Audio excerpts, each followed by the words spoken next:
प्रिय विद्यार्थियों, मैं डॉक्टर नेमीचंद कुमावत, सहायक आचार्य हिंदी विषय, राजकीय महाविद्यालय रायपुर भीलवाड़ा, आप सभी का बीए प्रथम वर्ष विषय हिंदी साहित्य प्रथम विषय हिंदी साहित्य द्वितीय प्रश्न पत्र में आप सभी का हार्दिक अभिनंदन और स्वागत करता हूँ।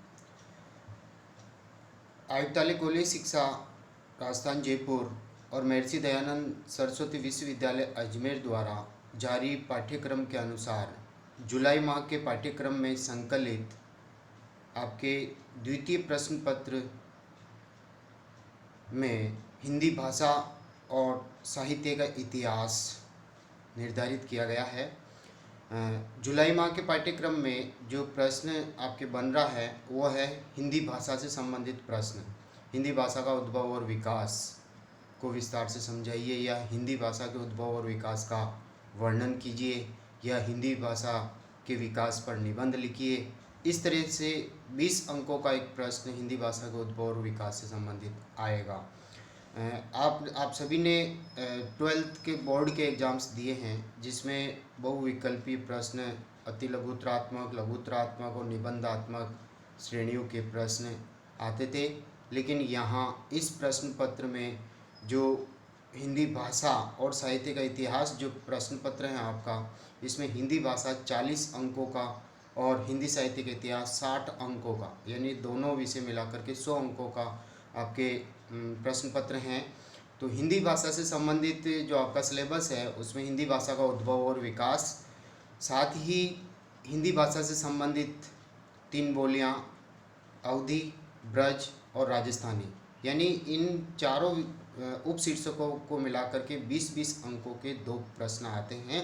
40 अंकों का ये आपका पाठ्यक्रम है। तो आज हम चर्चा करने जा रहे हैं आज की इस ऑनलाइन क्लास में आपका पुनः हार्दिक स्वागत।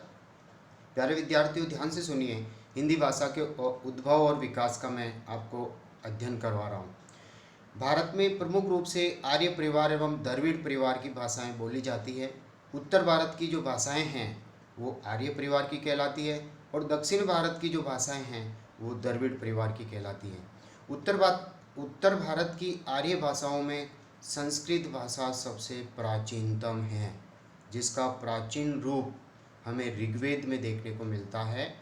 इसी की सच्ची उत्तराधिकारिणी भाषा हिंदी है, यानी हिंदी की जो माँ है वो संस्कृत है और संस्कृत की बेटी हिंदी भाषा है। भारतीय आर्य भाषाओं के काल को मोटे तौर पे 3 भागों में विभाजित किया जाता है, या जिसे 3 कालखंड हम कह सकते हैं, जिसमें पहला है प्राचीन भारतीय आर्य भाषा काल। ये समय चलता है 1500 ईसा पूर्व से 500 ईसा पूर्व तक। दूसरा है मध्यकालीन आर्य भाषा काल, 500 ईसा पूर्व से 1000 ईस्वी तक।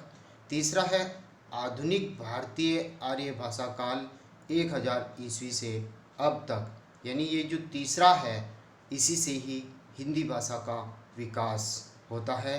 1000 ईस्वी के बाद हिंदी भाषा अपने विकास को प्राप्त होती है, यानी हिंदी भाषा का जो जन्म होता है वो 11वीं शताब्दी से माना जाता है। आचार्य रामचंद्र शुक्ल, हजारी प्रसाद द्विवेदी और अन्य भाषा वैज्ञानिकों ने हिंदी भाषा का जो विकास माना है वो 10वीं से 11वीं शताब्दी के मध्य माना है, जन्म की स्थिति।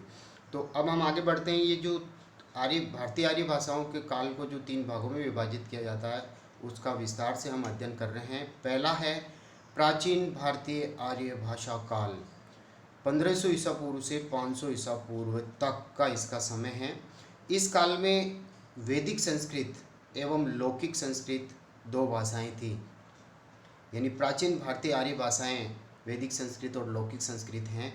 चारों वेद, ब्राह्मण ग्रंथ, उपनिषद इसी काल की रचना है।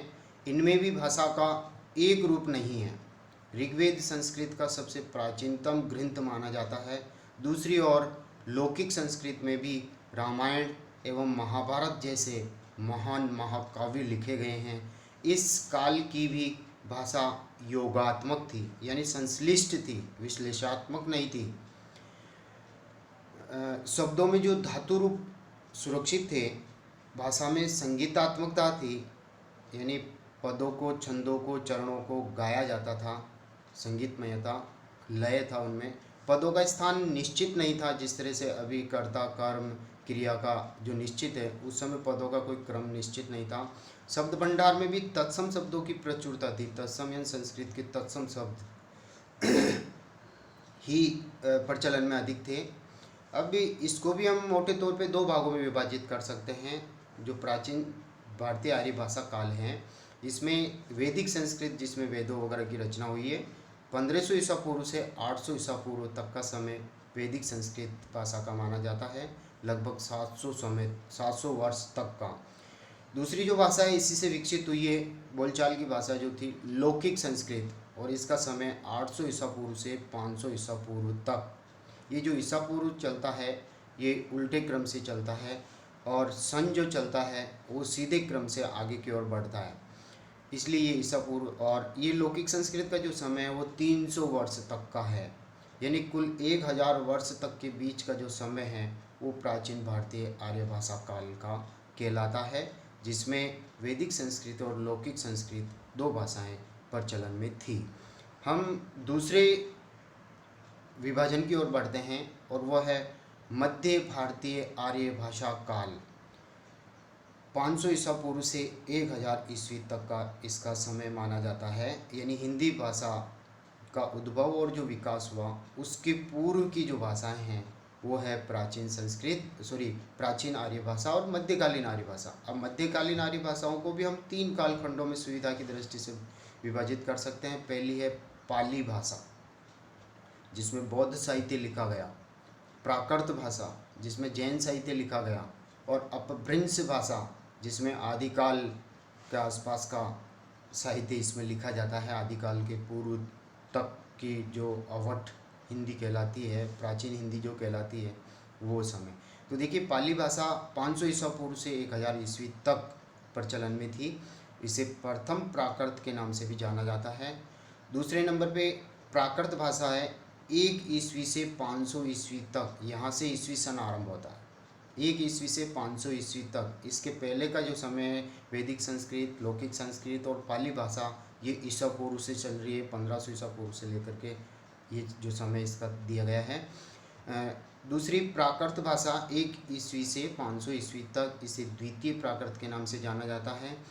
तीसरी अपभ्रंश भाषा, जिससे हिंदी भाषा का विकास होता है, 500 ईस्वी से 1000 ईस्वी तक, इसे तृतीय प्राकृत के नाम से भी जाना जाता है। अब हम इन तीनों विभाजनों को विस्तार से देख रहे हैं। पहली है पाली भाषा। पाली को मागधी भाषा भी कहा जाता है। ये बौद्ध धर्म की भाषा है।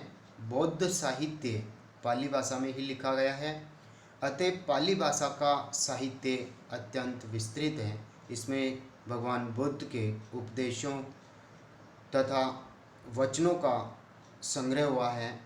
उसमें कोश, छंदशास्त्र तथा व्याकरण विषयक अनेक ग्रंथ लिखे गए हैं। त्रिपिटक की रचना भी पाली भाषा में ही हुई है। ये त्रिपिटक बौद्ध धर्म से संबंधित रचना है। धम्मपद, जातक, मिलिंद पन्हो तथा महावंश जैसे महत्वपूर्ण बौद्ध धर्म के ग्रंथ भी पाली भाषा में ही लिखे गए हैं।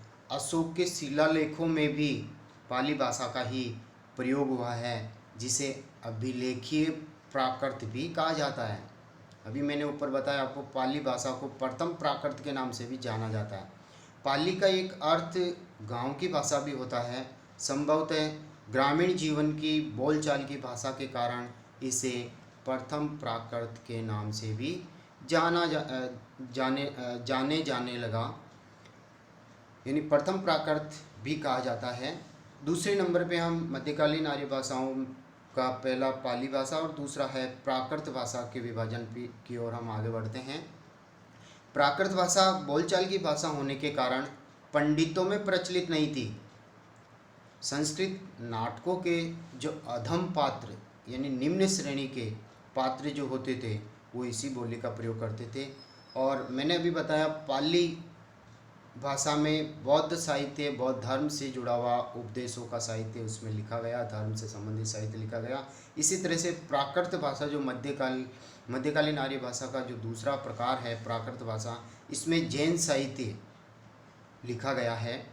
इस प्राकृत में अपभ्रंश एवं तथाकथित अवट भाषा आती है, यानी प्राकृत के बाद में अपभ्रंश का विकास होता है और अवट भाषा जो पुरानी हिंदी के नाम से जानी जाती है।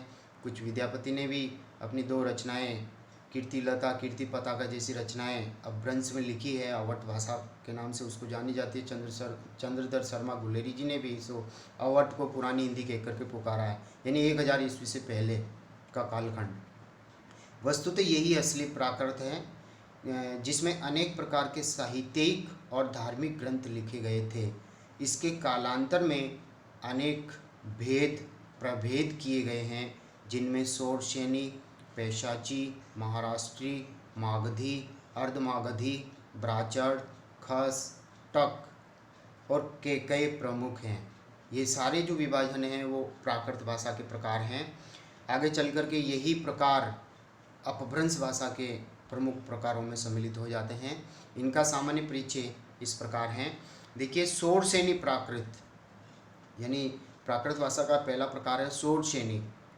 यह प्राकृत मूलतः है शूरसेन प्रदेश अथवा मथुरा के आसपास बोली जाती थी, जिसका विकास वहाँ की स्थानीय बोलियों के साथ साथ हुआ था।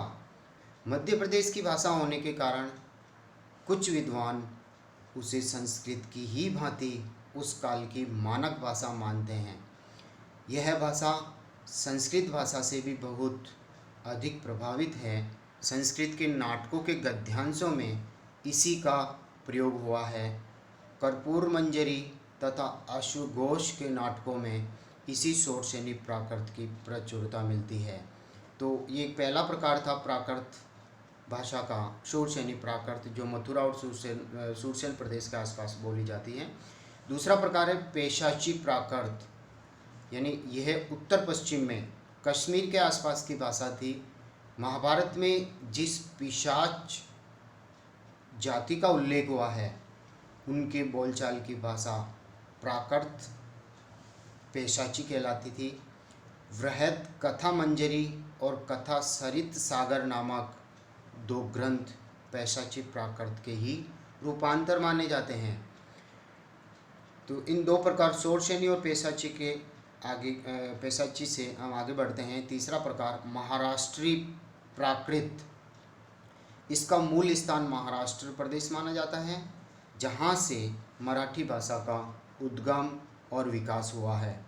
कहने के लिए तो ये महाराष्ट्र प्रदेश तक ही केंद्रित मानी गई हैं, किंतु इसका प्रचार प्रसार अन्य प्रदेशों में भी हुआ है। गहा, सत्सई, रावण वहो, जज्जालग जैसे ग्रंथ इसी महाराष्ट्रीय प्राकृत में लिखे गए हैं। चौथे प्रकार की ओर हम बढ़ते हैं। प्राकृत का चौथा प्रकार है अर्धमागधी प्राकृत। ये मागधी और शोरसेनी के बीच के क्षेत्र की भाषा थी, क्योंकि इस भाषा का विकास मगध और शूरसेन यानी मथुरा के प्रदेशों के अंतराल में हुआ था, अतः इसे अर्धमागधी कहा जाता है। दोनों का मिला जुला रूप होने के कारण इस भाषा पर मागधी प्राकृत का प्रभाव भी अधिक पड़ा है, अतः इसके साथ मागधी शब्द जोड़ दिया जाता है, इसलिए यह अर्धमागधी प्राकृत कहलाती है। अनेक जैन आचार्यों ने इसी भाषा में अपने ग्रंथों की रचना की है और उनके ग्रंथों में जैन धर्म से संबंधित उपदेश, उनके प्रवचन आदि उसमें संकलित है। प्यारे विद्यार्थियों, इस ऑनलाइन क्लास में आज का जो ये विषय है हिंदी भाषा का उद्भव और विकास के को हम यहीं समाप्त कर रहे हैं। अगली क्लास इसी के आगे से हम आरंभ करेंगे। धन्यवाद।